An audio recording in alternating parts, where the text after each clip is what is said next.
en un mundo sumergido en la oscuridad, sin Dios, donde el pecado ha cautivado el entendimiento, donde muchos viven en tinieblas y la mentira se ha convertido en su realidad. La palabra de Dios trae a nuestras vidas. Quería empezar a hablar el día de hoy sobre un tema que yo creo que siempre trae gozo cuando hablamos de este tema en la iglesia, y es acerca del amor de Dios, acerca de hablar del amor de Dios. Antes de poder empezar este tema, ¿cuántos de ustedes han llegado a experimentar genuinamente el amor de Dios? Levanta la mano si tú has llegado a experimentar genuinamente el amor de Dios. Muy bien, no son todos. Yo oro que Dios pueda revelar su amor, porque vivir en esta vida sin sentir el amor de Dios es no vivir. Es no vivir. O para decirlo en algo que me puedan comprender todos, es vivir por vivir. Pero la vida abundante, la vida genuina y real, solamente está en Dios, la encontramos ahí. Porque Dios ha prometido en Jesucristo darnos vida abundante. Y nosotros podemos experimentar el amor de Dios cuando le conocemos a Él. Así que yo oro a Dios que Él se pueda revelar a aquellos que aún no le conocen y que por ende no pueden expresar ni ver ni sentir, no pueden palpar el amor del Señor. Quiero que vayan conmigo, por favor, al libro de Primera de Juan, al capítulo 4, y vamos a leer 2 versículos. Pareciera como que estamos viendo la clase de Primera de Juan, adelantándonos a los expositores de la tarde, pero en la providencia del Señor vamos a tomar estos textos para ver el tema de hoy. Primera de Juan, capítulo 4, versículo número 8. Y luego en el mismo capítulo vamos a ver otro versículo, el versículo número 16. El que no ama no conoce a Dios, porque Dios es amor. Ahí está esa frase, Dios es amor. Primera de Juan 4:16 dice: y nosotros hemos llegado a conocer y hemos creído el amor que Dios tiene para nosotros. Dios es amor, y el que permanece en amor permanece en Dios, y Dios permanece en él. 2 veces se menciona en estos 2 versículos esa frase, Dios es amor.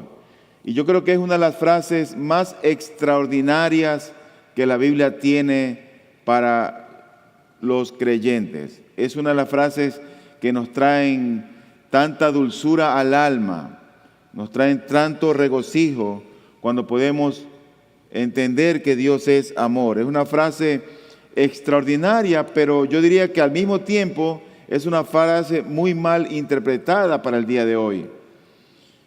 Yo creo que conocer el amor de Dios es como o equivale a tener el cielo en la tierra.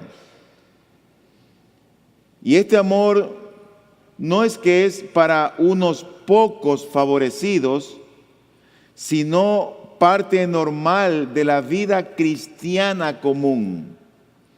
O sea, todo aquel que es un genuino creyente debería de experimentar este amor, debería vivir en ese amor de Dios, debería conocer el amor de Dios, debería entender el amor de Dios. Y ese llegaría a ser algo así como el motor que nos infunde a vivir cada día esta vida de una manera común y corriente, pero al mismo tiempo extraordinaria. Solo no la pueden disfrutar esa vida de amor o esa parte de Dios, que Dios es amor, aquellos cristianos que espiritualmente hablando están enfermos.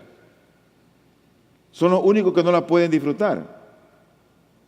los cristianos que están espiritualmente enfermos, o aquellos que tienen una mala teología. No pueden experimentar el amor de Dios. Mira cómo lo expresa Pablo. Pablo lo dice en Romanos capítulo 5, versículo 5. Dice él: y la esperanza no desilusiona, porque el amor de Dios, dice él, ha sido derramado en nuestros corazones por medio del Espíritu Santo que nos fue dado. Pablo está escribiendo aquí a una iglesia, la iglesia de Roma. Está escribiendo a un grupo de hermanos que él no conocía. Está escribiendo a un grupo de creyentes que él no los había visto. Pero de lo que él está seguro es que ese amor que Pablo experimentaba también lo tenían los creyentes en Roma, aunque no les conocía. Porque él les dice: y la esperanza no desilusiona, porque el amor de Dios ha sido derramado en nuestros corazones por medio del Espíritu Santo que nos fue dado. Esto significa el conocimiento de Dios, el conocimiento del amor de Dios hacia nosotros. ¿Cómo nosotros entendemos Romanos 5:5? Ese amor de Dios que ha derramado en nuestros corazones. ¿Cuántas veces hemos leído ese texto? Pero ¿cómo lo entendemos? ¿Qué es lo que dice la Escritura o qué es lo que trata de decir la Escritura en Romanos 5:5? Bueno, yo pienso que lo que la Biblia describe en este versículo es, por así decirlo, una abundancia, o por no decir una inundación de amor. Eso es lo primero que yo quiero ver. Dios ha inundado con amor a su iglesia, a sus hijos, a su pueblo.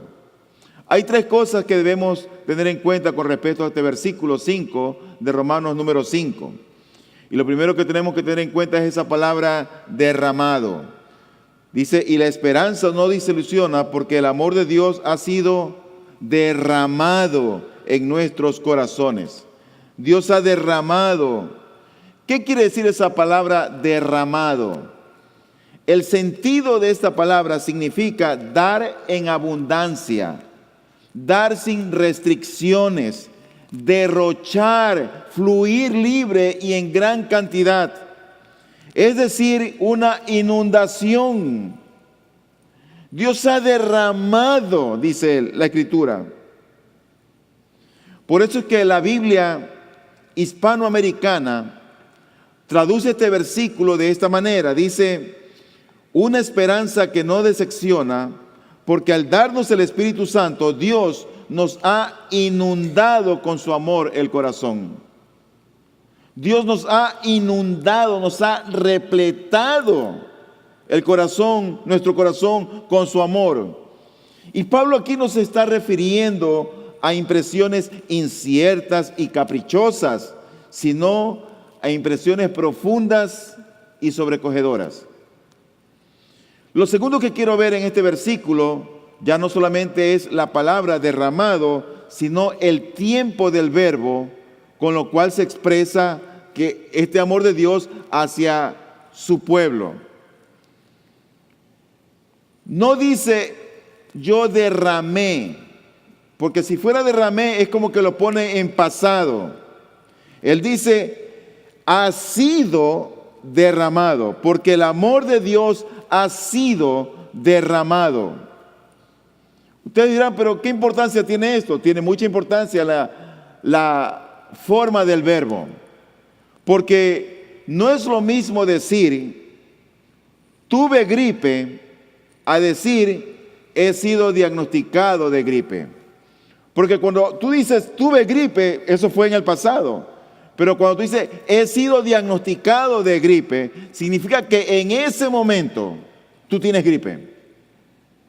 Por lo tanto, el tiempo del verbo es un tiempo perfecto, lo cual indica un estado permanente que no es otra cosa más que el resultado de una acción que Dios ha completado. Ese amor de Dios con el que hemos sido inundados, ahora lo mantiene o nos mantiene llenos. nos mantiene satisfechos, nos debe mantener como colmados. No necesitamos ninguna otra cosa aparte del amor de Dios. Así debería ser, al menos. Es como cuando te imaginas en un valle que es una depresión rodeada de montañas que está por debajo del límite normal, un valle. Cae la lluvia y la lluvia va al valle e inunda el valle. Así es como Dios ha inundado nuestros corazones con su amor. El asunto es que muchos no llegan a conocer o a entender ese amor de Dios que nos ha dado. Pablo da por sentado que sus lectores, que a quienes va dirigida esta carta, a la iglesia de Roma, así como él, ellos están disfrutando de un sentido fuerte y perdurable del amor que Dios ha derramado tanto a él como a la iglesia de Roma. La tercera cosa que quiero mencionar con este versículo 5 de Romanos 5 es ese ministerio regular del Espíritu Santo de Dios. Porque el versículo 5 nos dice, y la esperanza no desilusiona, porque el amor de Dios ha sido derramado en nuestros corazones por medio del Espíritu Santo que nos fue dado. Eso es, por así decirlo, el ministerio regular del Espíritu de Dios. Parte de ese ministerio del Espíritu Santo de Dios consiste en impartirnos dicho conocimiento, el conocimiento del amor de Dios Padre. Parte del ministerio del Espíritu Santo consiste en abrir el entendimiento para que su pueblo conozca cuánto Él nos ama. Porque esa es una obra del Espíritu Santo de Dios. Es penoso y triste cuando uno ve cristianos que no se sienten amados por Dios. Y como no se sienten amados por Dios, fácilmente se deprimen, fácilmente se desilusionan. Pero si hay algo que lo que yo necesito solamente para vivir esta vida es saber que Dios me ama. ¿Cuál es la actitud contemporánea de la iglesia?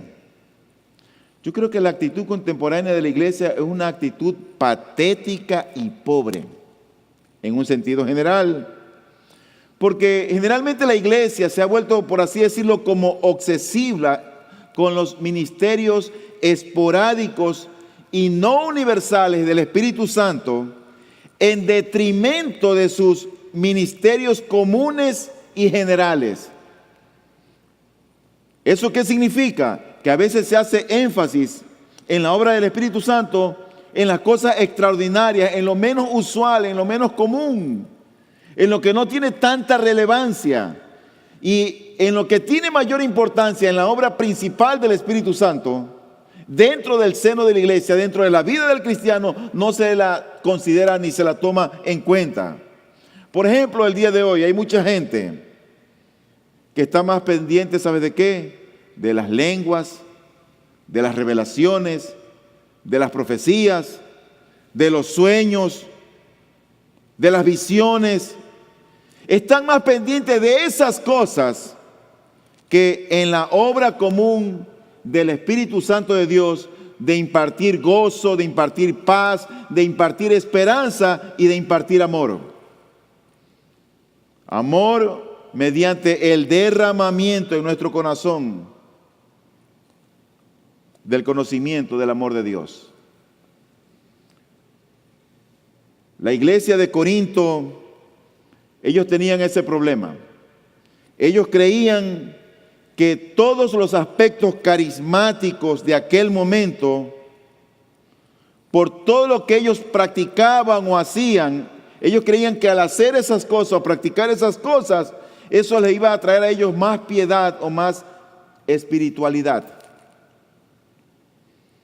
Pero Pablo les dice en 1 Corintios 13:1, si yo hablase lenguas humanas y angélicas, pero no tengo amor, he llegado a ser como metal que resuena o címbalo que retiñe. Ahora ponte a pensar, si en este pleno siglo XXI, si viviera el apóstol Pablo con nosotros, ¿qué encontraría en la iglesia? Yo creo que encontraría dentro de la iglesia un nuevo brote de corintinianismo, ese espíritu de los corintios. ¿Y qué nos diría Pablo? Lo que Pablo le dijo a la iglesia de Éfeso en el capítulo 3 del 14 en adelante. Oiga lo que Pablo le dice a esta iglesia. Le dice: por esta causa pues doblo mis rodillas ante el Padre de nuestro Señor Jesucristo, de quien recibe nombre toda familia en el cielo y en la tierra, que os conceda, conforme a las riquezas de su gloria, ser fortalecidos con poder por su Espíritu en el hombre interior, de manera que Cristo more por la fe en vuestros corazones, y que arraigados y cimentados en amor, seáis capaces de comprender con todos los santos cuál es la anchura, la longitud, la altura y la profundidad, y de conocer el amor de Cristo, que sobrepasa el conocimiento, para que seáis llenos hasta la medida de toda la plenitud de Dios. Hoy en día todo el mundo está hablando de avivamiento, avivamiento por aquí, avivamiento por allá, y cogen 4 tambores, 3 guitarras y hacen bulla y piensan que eso es avivamiento. De verdad que quisiéramos un genuino y real avivamiento en Guayaquil, en Ecuador, para que haya menos violencia, para que haya menos corrupción, para que la gente conozca a Dios y tema y vivir en paz, y Dios nos prospere, Dios nos bendiga, para que la gente deje las drogas, el alcoholismo, la impunidad, la injusticia. Queremos un avivamiento. ¿Pero en qué consiste el avivamiento? El avivamiento no consiste en lenguas, ni en profecías, ni en sueños, ni en visiones, ni en revelaciones, sino más bien en un ferviente anhelo de que el Espíritu derrame el amor de Dios en nuestros corazones con mayor intensidad, con mayor poder. Es con esto con lo que empieza el avivamiento personal, y es por medio de esto de que el avivamiento en la iglesia, una vez iniciado, se mantiene. Cuando uno tiene la revelación del amor de Dios. Es que si uno tiene la revelación del amor de Dios, no hay que presionar a la gente para que venga a limpiar la iglesia. No hay que presionar a la gente para decir: mira, vamos a ayudar a esta hermana, a este hermano que está en problemas. No va a haber ese problema. Porque el amor de Cristo, como dijo Pablo, nos constriñe, nos aprieta. No nos deja escapar. Y hacemos lo que hacemos porque amamos al Señor. Porque entendemos cuánto Él dio por nosotros, cuánto nos ha amado. La sabiduría de Dios, por lo general, tiene que ver con el pensamiento de Dios. Pero cuando nosotros hablamos del amor de Dios, tiene que ver, por lo general, con el corazón de Dios. Pero para nosotros poder comprender, esto es solamente una introducción por si acaso, todavía no entro al tema. Para nosotros poder comprender acerca de el amor revelado de Dios al hombre, uno tiene que comprender parte de lo que es la naturaleza de Dios. Si no comprendemos la naturaleza de Dios, no podemos comprender el amor de Dios. ¿Tú cómo puedes comprender la abnegación de un médico si tú no le ves con bata blanca, no lo ves que está operando, no lo ves que receta, no lo ves que prescriba, no lo ves que oculta, no lo ves en el campo de acción? ¿Cómo puedes tú pensar si no es médico?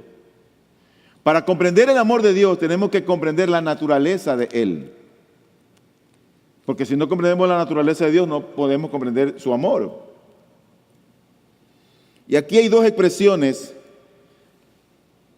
que la Biblia a lo largo de todas las Escrituras, o a lo largo de su recorrido en general, lo menciona. Y esa expresión de Juan que nosotros vimos, que Dios es amor, lo primero que quiero decir es que no encierra la verdad total acerca de Dios en lo que respecta a la Biblia. Juan dijo en el texto que leímos, en Juan capítulo 4, el versículo 1 de Juan 4:8 y 1 de Juan 4:16. Esa expresión, Dios es amor, no encierra la verdad total acerca de Dios en lo que respecta a la Biblia. Es como, por así decirlo, esa expresión cuando Juan lo menciona allí, es un resumen desde el punto de vista del creyente. Es un resumen, porque esta afirmación presupone todo el resto del testimonio bíblico acerca de Dios. O sea, no solamente es eso lo que habla de Dios, hay muchas otras cosas que la Biblia habla acerca de Dios. ¿De quién es que está escribiendo Juan aquí? Cuando dice Dios es amor. Bueno, él está hablando de aquel Dios que hizo el mundo, de aquel Dios que también envió el diluvio y destruyó y mató a mucha gente. También está hablando de aquel Dios que de un hombre, de Abraham, formó una nación. Y también está hablando de aquel Dios que destruyó a Sodoma y Gomorra. Está hablando de aquel Dios que levantó un pueblo y lo sacó del cautiverio, pero que lo mandó otra vez cautivo y lo mandó al exilio y lo mandó a esclavo cuando desobedeció. Está hablando de aquel Dios, la Biblia, de que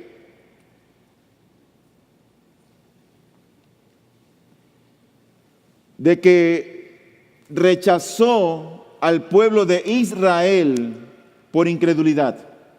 Está hablando de ese mismo Dios, pero al mismo tiempo está hablando de ese Dios que envió a Jesucristo su Hijo para salvar al mundo. Cuando uno habla de la frase, uno ve esa frase, Dios es amor, uno llega a la conclusión de que no encierra toda la verdad acerca de Dios en lo que respecta a la Biblia. Porque cuando habla de ese Dios, que Dios es amor, está hablando también de aquel Dios que vendrá un día a juzgar al mundo. Y es este Dios de amor de quien Juan está hablando aquí. Por eso es que, hermanos y amigos, es perverso que por un mal entendimiento del amor de Dios pongamos en tela de juicio la severidad de la justicia de Dios. ¿Por qué este Dios de amor no puede castigar la desobediencia? A veces piensan que la gente puede salirse con la suya haciendo lo mal que hacen porque Dios es amor. Como que Él está inconsciente y como Él no me ha dicho nada todavía, Dios es amor. Y es de este Dios de quien Juan está hablando. Ahora, para entender bien este Dios es amor que habla Juan, debemos nosotros de tomar al menos algunas declaraciones que sean muy parecidas gramaticalmente hablando a la frase Dios es amor. Debemos tomar al menos para poder comprenderlo bien. Y ahí hay dos frases que el mismo Juan las menciona. Ahí hay dos frases que ambas fueron dichas por el Señor Jesucristo. Bueno, al menos la primera, perdón.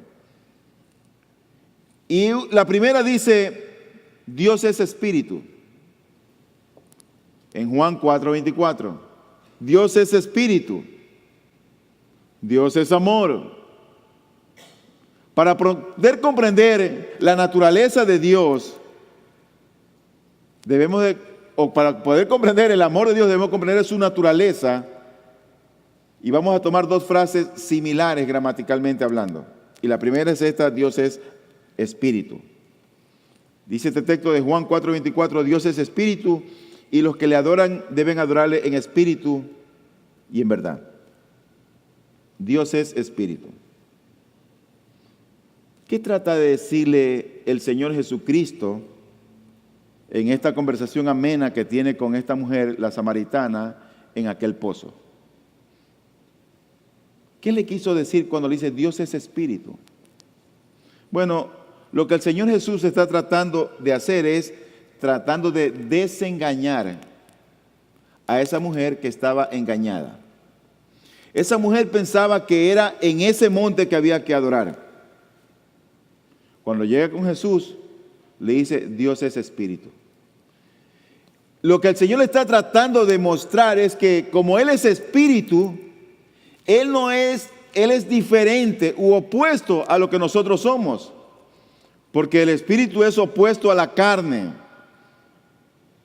No era necesario que Dios esté limitado a un lugar para ser adorado, porque Él es espíritu. Él podía estar aquí o allá, no está limitado al espacio, no está limitado a la materia. El Señor lo que quería era quitarle la idea de que solo hay un verdadero lugar para adorar. Dice el Señor, eso no es posible. ¿Por qué? Porque Dios es espíritu. El espíritu va a contrastar siempre con la carne. El espíritu no está limitado, el espíritu es inmaterial, es incorpóreo, no tiene forma.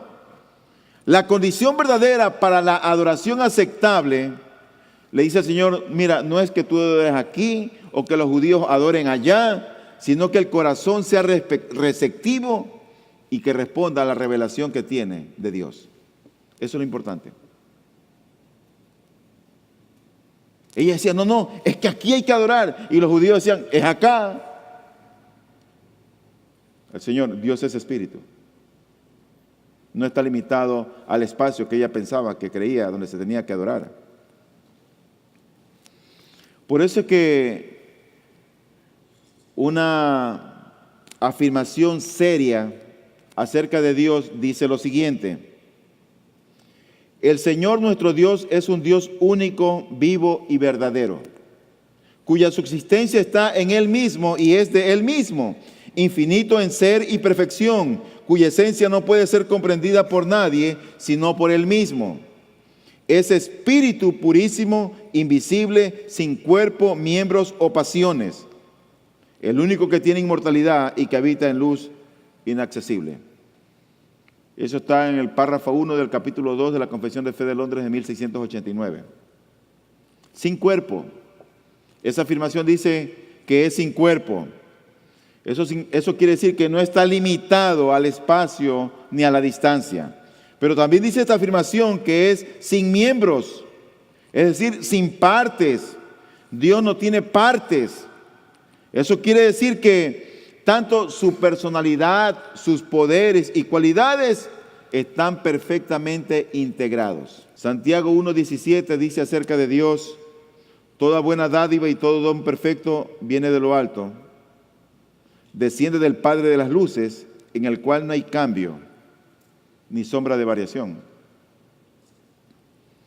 Pero por otro lado también Dios es sin pasiones. Yo quiero que me vaya siguiendo y no piense que me estoy desviando del tema. Ve conmigo. Dios es sin pasiones. Eso no significa que Dios no sienta, es decir, que Él sea impasible. Pero eso tenemos que contrastarla con las pasiones humanas, como por ejemplo el temor, el dolor, las penas, las angustias. Los humanos nos desesperamos, nos angustiamos, nos llenamos de temor, de dolores. Pero esas cosas que nosotros sentimos son por lo general pasivas e involuntarias, las cuales siempre van a responder a circunstancias fuera de nuestro control. Cada vez que nosotros nos deprimimos, nos angustiamos, nos preocupamos, es debido a circunstancias que no podemos controlar, porque somos humanos. Pero Dios no es humano. Dios no es así. Las actitudes correspondientes a Dios tienen el carácter de ser elecciones deliberadas y voluntarias. Y por lo tanto, no son en absoluto del mismo orden que las pasiones humanas. A nosotros nos sorprende algo y nos angustia. ¡Ah! A Dios no. En otras palabras, a Dios no le toma nada por sorpresa. Eso es parte de la naturaleza de ese espíritu que es Dios.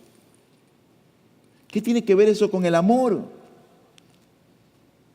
Bueno, el amor de Dios, que es espíritu, Dios es espíritu, no es algo caprichoso o fluctuante. Nosotros podemos orar así, algo caprichoso, algo que fluctúa, que cambia. El amor de Dios no es así, como lo es el amor del hombre, ni es tampoco un mero anhelar impotente por cosas que pueden no ser nunca.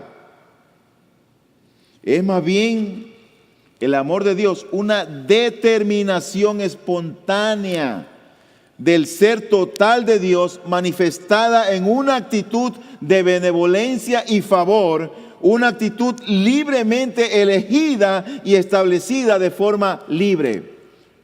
Dice el Señor, con amor eterno te he amado, por eso te prolongué mi misericordia. Él determinó amarnos. Él decidió amarnos.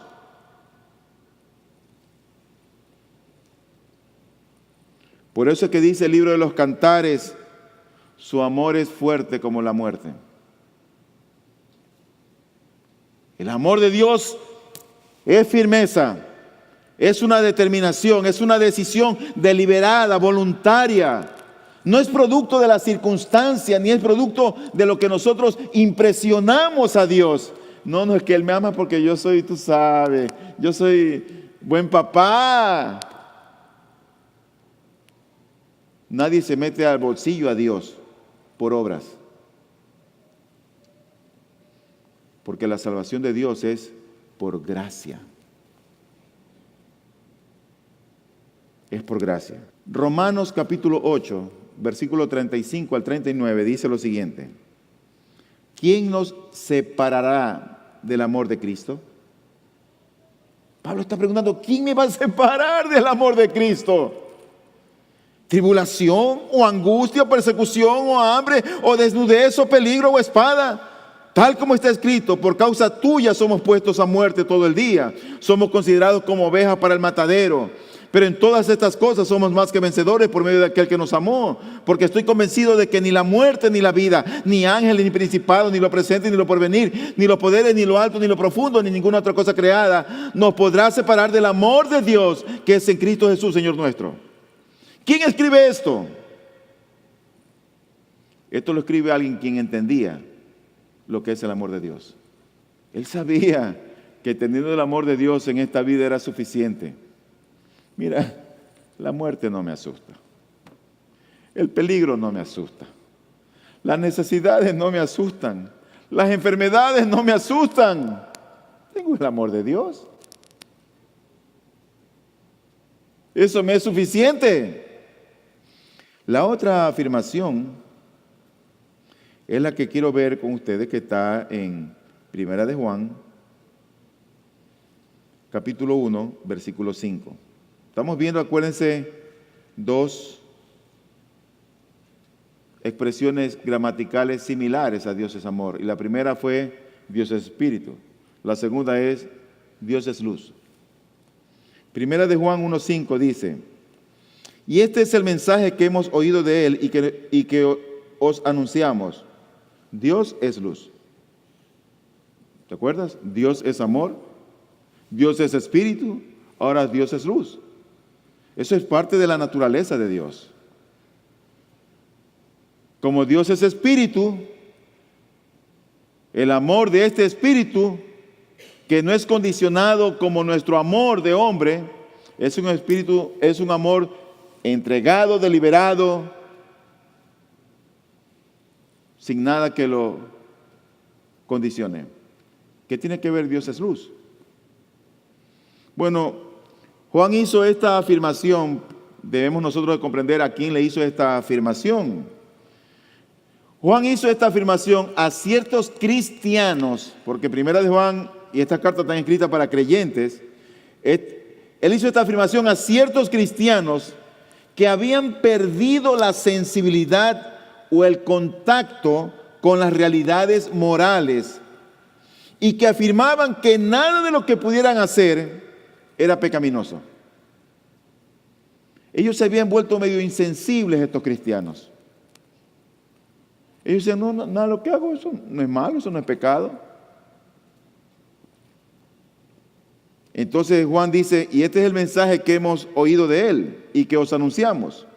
Dios es luz. Dios es luz, les dice él, que es la luz a la cual se refiere Juan. Bueno, la luz significa santidad, pureza, medidas con la ley de Dios. Dice la Biblia, Dios es luz y en él no hay tiniebla alguna. Esa es su naturaleza. Dios es luz. Dios es pureza. Dios es santidad. Medido con la ley de Dios, con la ley divina, eso es lo que significa. ¿Pero qué significa tinieblas? Tinieblas significa perversidad moral e iniquidad medida con la misma ley de Dios. Lo que Juan dice es, solo los que andan en luz procuran ser como Dios en santidad y justicia de vida, y evitando todo lo que no sea consecuente con ello, disfrutan de comunión con el Padre y con el Hijo. Es decir que si nosotros somos creyentes genuinos, nuestra vida va a procurar andar en integridad, en verdad, y no con dobleces, no con engaños. Eso no significa que no pequemos. El asunto es que no practicamos el pecado, pero pecamos. Pero procuramos agradar a Dios, procuramos serle fiel a Él. Nos esforzamos por amarle, por agradarle a Él. En resumen, Dios es amor, o Dios que es amor, antes de ser amor, Él es primero y principalmente, ¿sabe qué es? Luz. Luz. Y las ideas sentimentales de que su amor sea algo blando, benevolente, divorciado o separado de toda forma o de toda norma y consideración moral, debe quedar excluida de una. No hay lugar para eso, porque el amor de Dios es un amor santo. Es un amor santo. Por eso fue que el Señor Jesucristo, Él dijo en Mateo 5, 48, dice Él, por tanto, sed vosotros perfectos, como vuestro Padre Celestial es perfecto. No está hablando de perfección, sino de ser completos en Él, de ser santos, de ser puros. El amor de Dios, yo creo que es realmente severo porque es expresión de santidad en el que ama, o sea, Dios. Pero al mismo tiempo procura la santidad de aquel que es el objeto de su amor, el hombre. Dios es santo y Él quiere que a los que Él ama también sean santos. La Escritura no nos permite suponer siquiera que porque Dios es amor, podemos pedirle que conceda felicidad a quienes no buscan la santidad, o que proteja del peligro a los que ama, es decir, a los creyentes, cuando sabe que necesitan afligirse más por su santificación. O sea, que hay cristianos que están en la iglesia, como que tienen un pie en el mundo, un pie en la iglesia, como que se mueven aquí y allá. No estoy hablando de cristianos carnales, sino estoy hablando de aquellos cristianos que no son consecuentes con el amor de Dios. Y a veces la gente quiere bendición, que Dios me bendiga, pero no están procurando la santidad. No procuran el vivir para agradar al Señor.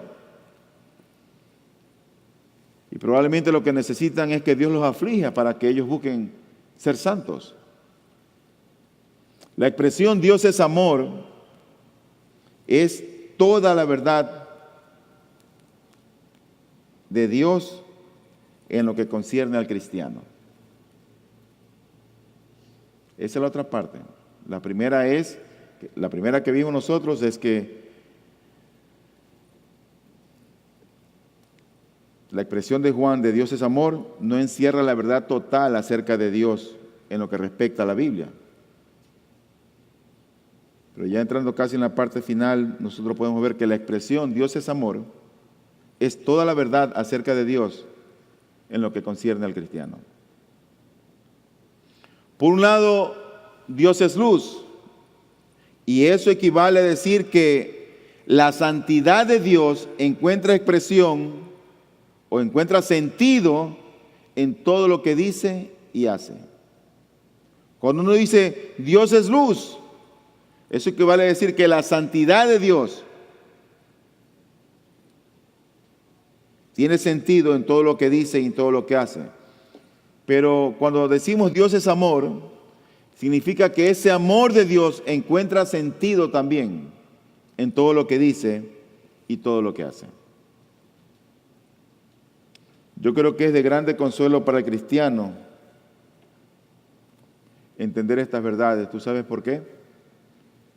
Porque cuando uno sabe que es amado por Dios, ¿sabe a dónde uno se remonta en primer lugar?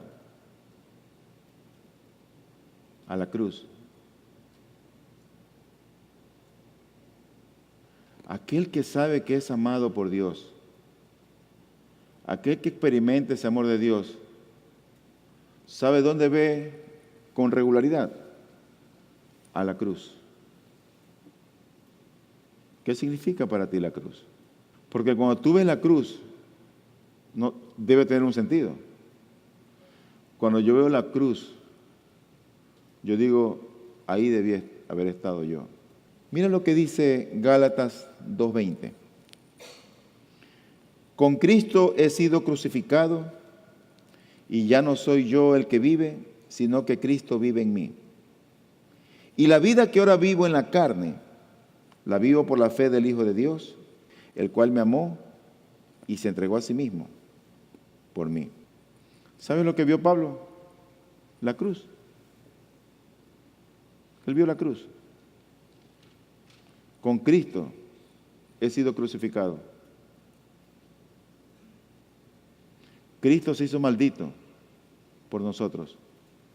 Dice Gálatas 3:16, porque maldito es todo aquel que es crucificado en un madero.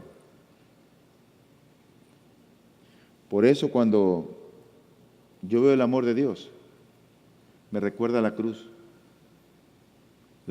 cruenta en la cual tú y yo deberíamos haber estado. Y es así cuando el cristiano tiene presente estas cosas, que puede regocijarse siempre, aun cuando las cosas van mal. Bueno, voy a mi última parte, tercera y última parte. Hemos hablado como una introducción muy larga, pero ¿cómo definimos el amor de Dios? ¿Qué definición le damos al amor de Dios? ¿Qué significa para ti el amor de Dios? ¿Cómo lo analizamos? Voy a tomar una afirmación de un célebre teólogo que definió el amor de Dios de esta manera. Él dijo así: el amor de Dios es un ejercicio de su bondad hacia los pecadores individuales, por el cual, habiéndose identificado con el bienestar de los mismos, ha dado a su Hijo para que fuese salvador de ellos, y ahora los induce a conocerlo y a gozarse en Él en una relación basada en un pacto. Un poquito larga, pero que tiene sentido. Y como es larga, vamos a analizarla parte por parte, que no es muy largo este análisis. Lo primero que dice es que el amor de Dios es un ejercicio de su bondad. De su bondad. ¿Qué significa eso? Cuando uno habla del amor de Dios basada en su bondad, lo que uno siempre tiene en mente es esa generosidad cósmica de Dios. Generosidad o esa bondad de Dios con el bueno y con el malo. Dios es bueno. Él permite que salga el sol sobre justos y pecadores. Envía la lluvia temprana y tardía sobre buenos y malos. El sol envía sobre buenos y malos. Eso no es porque Dios ama a todo el mundo o bendice a todo el mundo. Eso es gracia común. Gracia para todos. No es gracia especial. No es gracia particular. Eso es otra cosa. Esa gracia especial o particular es para su pueblo, es para sus hijos. Pero hay una gracia común que es para todos. A veces hay gente mala que le va bien el trabajo, hay gente mala que prosperan. Eso es gracia común. Ah, no, que Dios está conmigo porque me va bien. Eso no es así.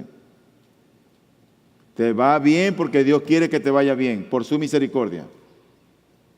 Pero Dios está airado con el pecador. Berkhoff, acerca de la generosidad o el ejercicio de su bondad, él decía lo siguiente, Louis Berkhoff, dice, es esa perfección en el que lo lleva a tratar generosa y amablemente a todas sus criaturas. Es el afecto que el Creador siente hacia sus criaturas, conscientes como tales. O vete al Salmo 104 y mira cómo Dios protege a las aves, alimenta a los animales, protege a las plantas, las riega. Y toda la creación está contenta con Él. El amor de Dios es un ejercicio de su bondad. Pero la afirmación continúa y dice, el amor de Dios es un ejercicio de su bondad hacia los pecadores. Y ahí ya es otra cosa. Ahí estamos nosotros. Hacia los pecadores. Y esta frase ya tiene como otro matiz, tiene como otro sabor. Porque ya no está hablando de una manera general de gracia común. Dice, el amor de Dios es un ejercicio de su bondad hacia los pecadores. Hacia mí, hacia ti. No solo que esa gracia, esa fidelidad, esa bondad o ese amor de Dios, no solo que no la merecemos, sino que merecemos lo contrario. A veces cuando subo cosas en las redes sociales, 2 o 3 personas me han puesto, estás de viaje, ay, que te lo mereces. No merecemos nada. Y tienes una casa, te lo mereces. Y te vas de viaje, te lo mereces.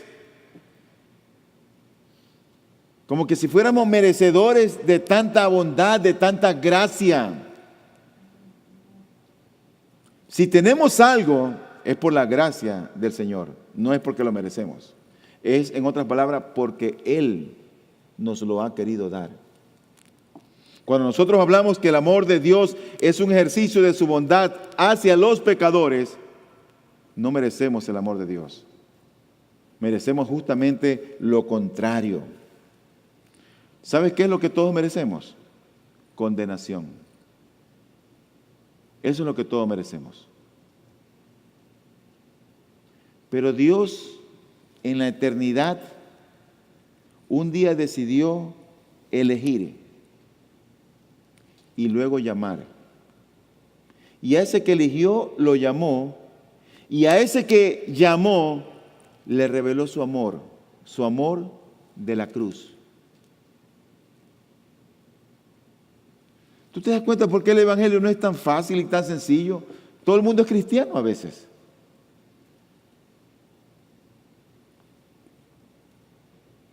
No lo merecemos. Y no lo merecemos porque todos hemos pecado deliberadamente, intencionalmente. Todos hemos pecado intencionalmente.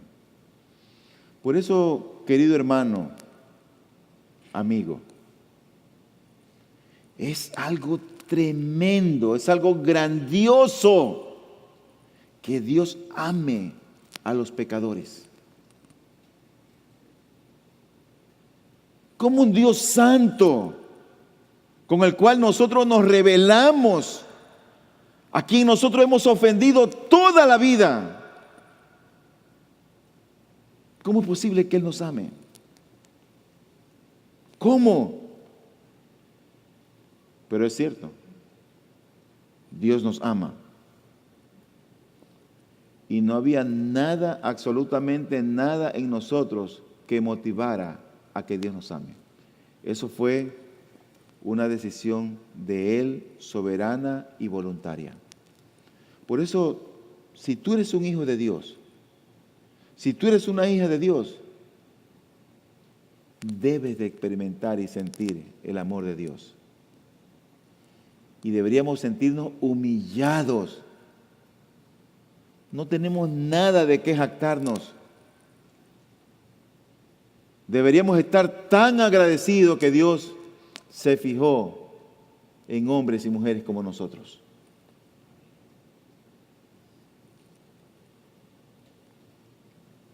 El mundo griego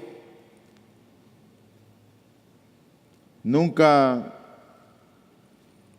supo de estas cosas, no entendía estas cosas.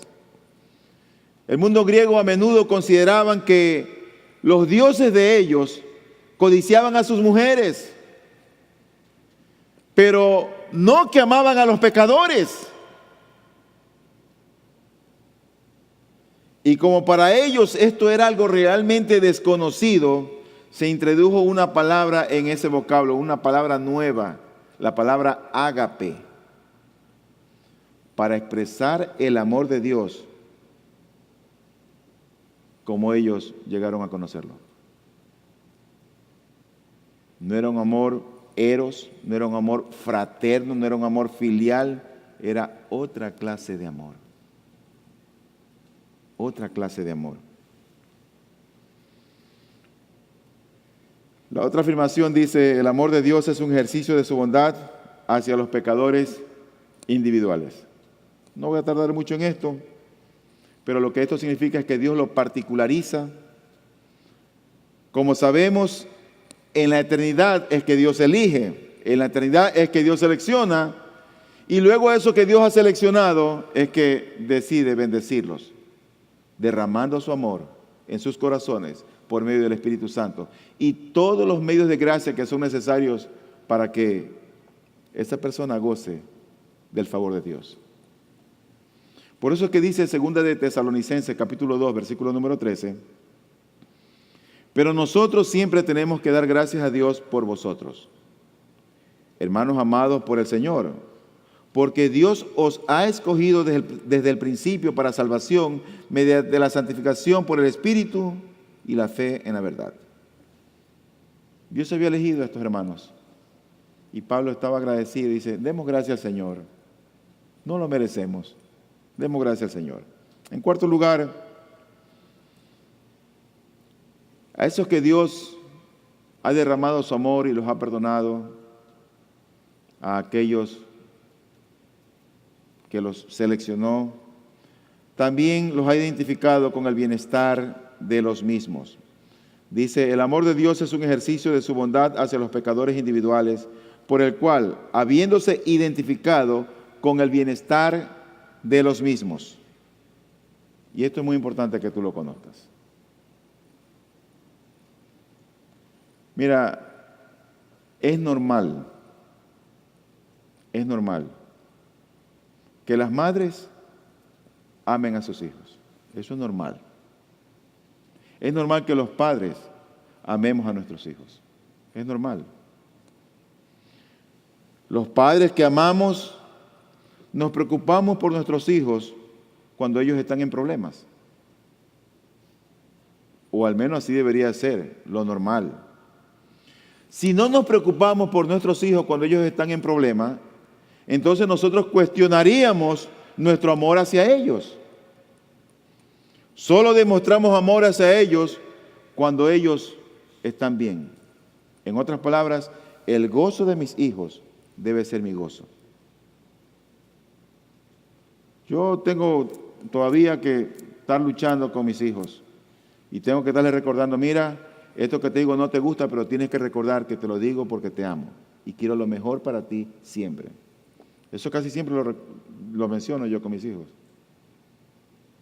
Porque tú sabes que ahora la juventud está como que, y no, que tú eres de otro siglo y yo soy de otro siglo. Y uno dice las cosas muchas veces por la experiencia, por el tiempo de vida que tenemos. Pero Dios está identificado con aquellos que ama, con el bienestar de esos que ha elegido. Nosotros decimos por lo general que el fin principal del hombre es la gloria de Dios. Y eso es verdad. Pero cuando nosotros lo ponemos en paralelo con el amor de Dios, esa es una afirmación incompleta. Es incompleta, ¿tú sabes por qué? Porque debe ser equilibrada por el reconocimiento de que al centrar su amor, Dios al centrar su amor en los hombres pecadores, óigame bien, Dios ha ligado voluntariamente su propia felicidad definitiva con la de esos hombres que Él eligió. Nosotros como padres queremos que le vaya bien a nuestros hijos, estamos comprometidos con nuestros hijos. Ahora imagínate Dios con aquellos que Él eligió, con aquellos que llamó. Él, todo su amor, todo el bienestar que quiere para ellos, está centrado en ellos, está centrado en eso. Está pensando y buscando el bienestar de sus hijos. Por eso Dios es presentado en las Escrituras, ¿sabes cómo? Como un padre. Dios es presentado en las Escrituras como un esposo, como el padre de un pueblo, el esposo de un pueblo, el esposo o el padre de aquellos que ha elegido. Dios, querido hermano y amigo, Dios era feliz sin el hombre antes que el hombre fuera creado. ¿No es cierto? Dios era feliz. Y hubiera seguido siendo feliz si Él se hubiese limitado simplemente a destruir al hombre después que el hombre pecó. Él hubiera seguido siendo feliz. Él no, ay, estos hombres pecaron. No. Acuérdate que Dios es espíritu. En Él no hay tinieblas. Él es santo y puro. Él no cambia. En Él no hay mudanza, no hay sombra de variación. Pero Dios derramó su amor en sus hijos. Y no estar feliz hasta que haya llevado al cielo a cada uno por aquellos Él murió o Él eligió, hasta no llevarlos al cielo a cada uno de ellos, Él no va a estar feliz hasta que cumpla aquello con lo cual Él se ha comprometido con nosotros. Y allí será, pienso que completa su felicidad. Dios está, en otras palabras, comprometido con su palabra. Dios no es hombre para que mienta. Él no es hijo de hombre para que se arrepienta. Por así decirlo, su felicidad está condicionada por la nuestra. Pero Dios es soberano. Y Él es que pone en nosotros el querer como el hacer, por su buena voluntad, para que le amemos. Y para que conozcamos la altura, la profundidad, la anchura, la longitud de su amor. Dios no solo salva para su gloria, sino que también salva para su felicidad.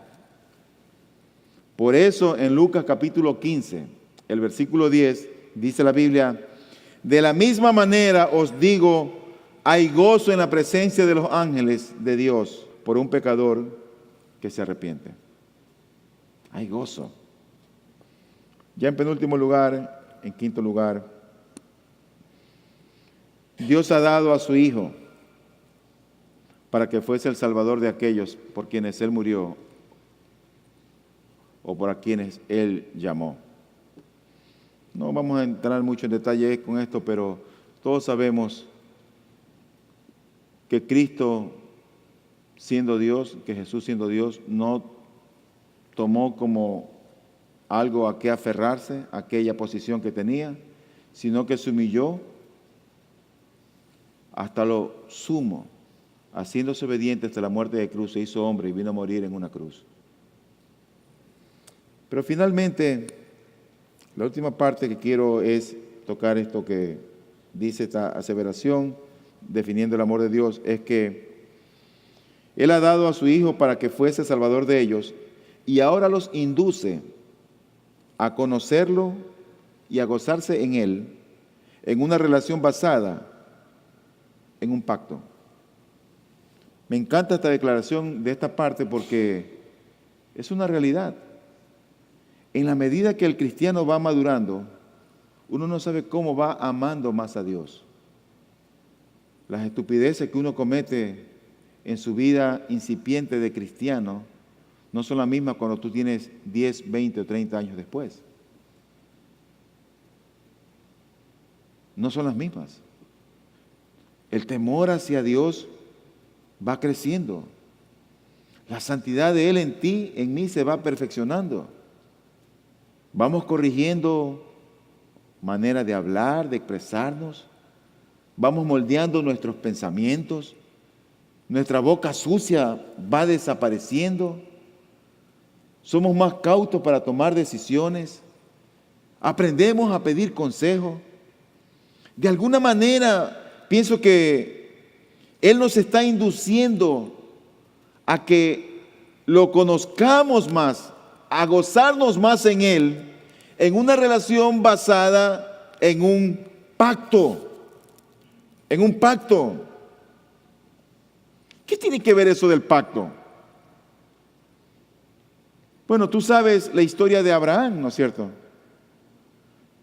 Abraham fue el hombre que su fe le fue contada por justicia.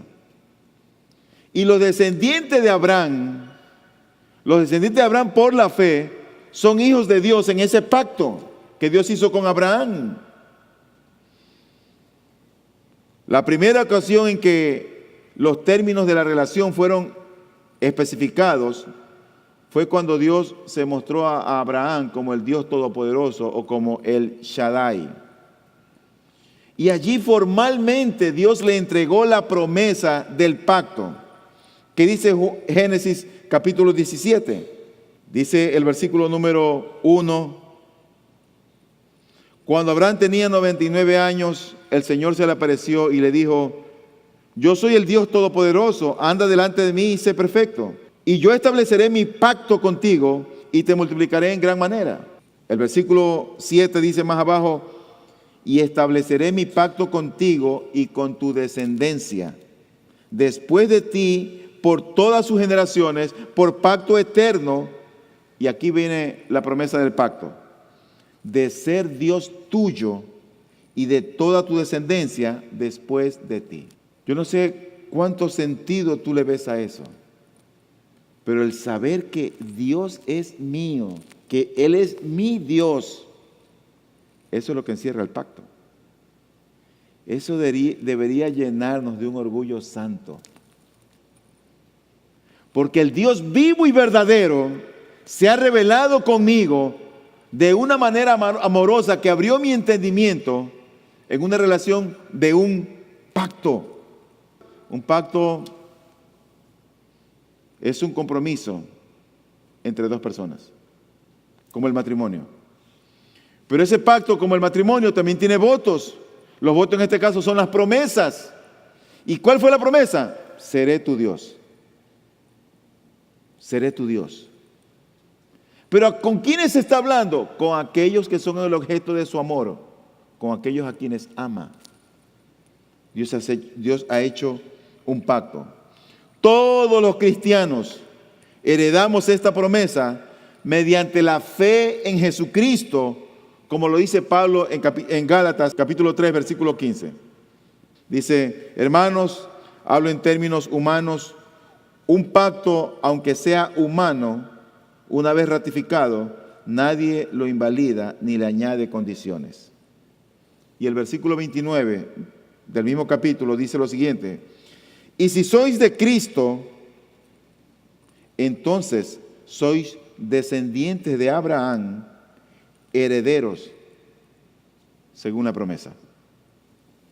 ¿Qué significa esto? Yo creo que es en verdad una promesa múltiple.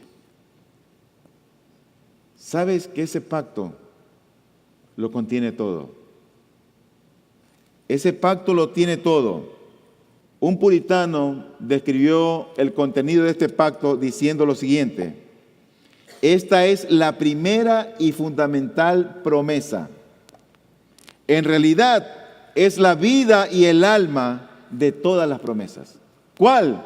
Que Él sea mi Dios. Que Él sea mi Dios. Y yo, tú, eres su hijo. Eso es una revelación de amor. Es como si Dios dijera: tendrás un interés tan real en todos mis atributos para tu bien como lo son míos para mi propia gloria.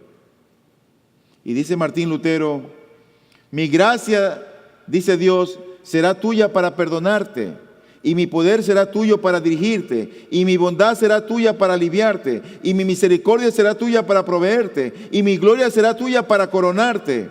Esta es una promesa amplia. Que Dios sea nuestro Dios lo incluye todo.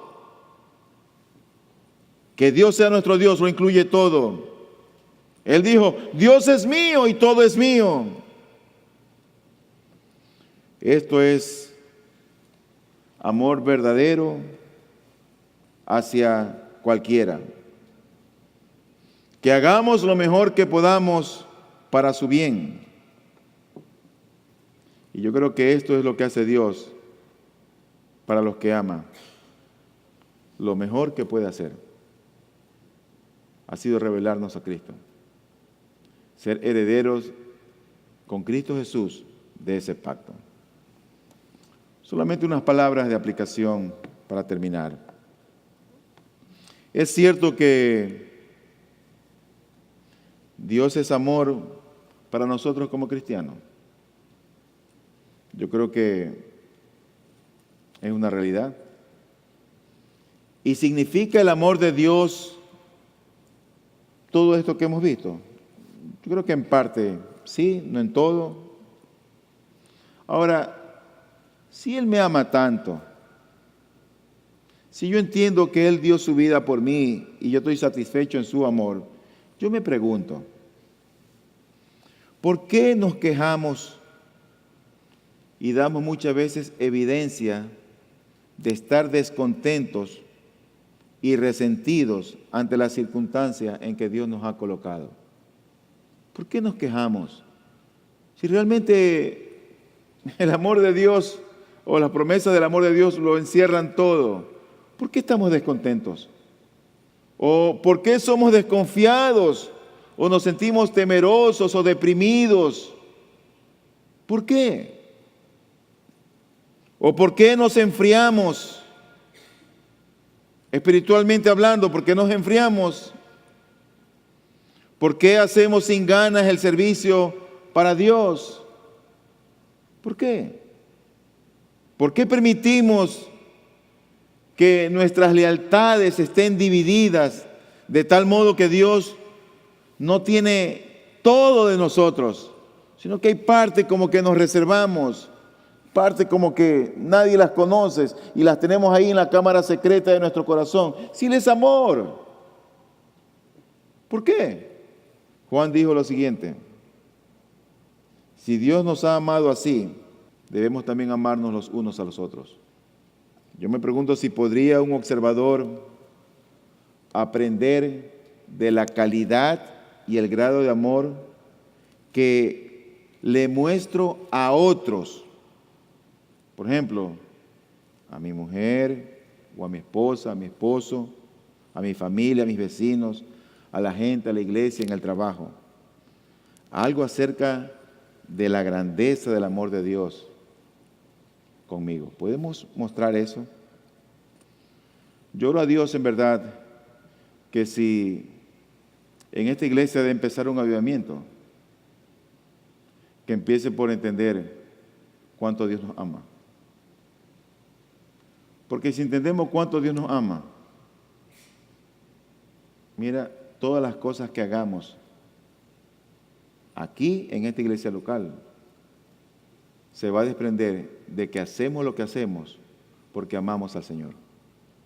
Porque amamos al Señor. Por eso, a mí no me gusta presionar que si tú haces esto o lo otro, probablemente no ames a Cristo. No lo ames.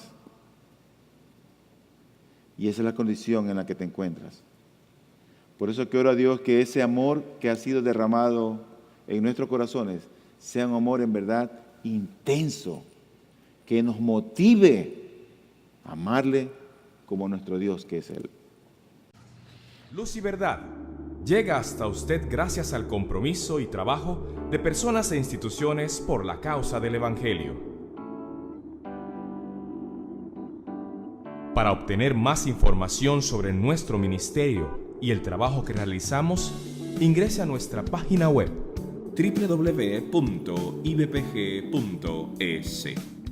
Deseamos que este mensaje de la palabra de Dios traiga a su vida luz y verdad.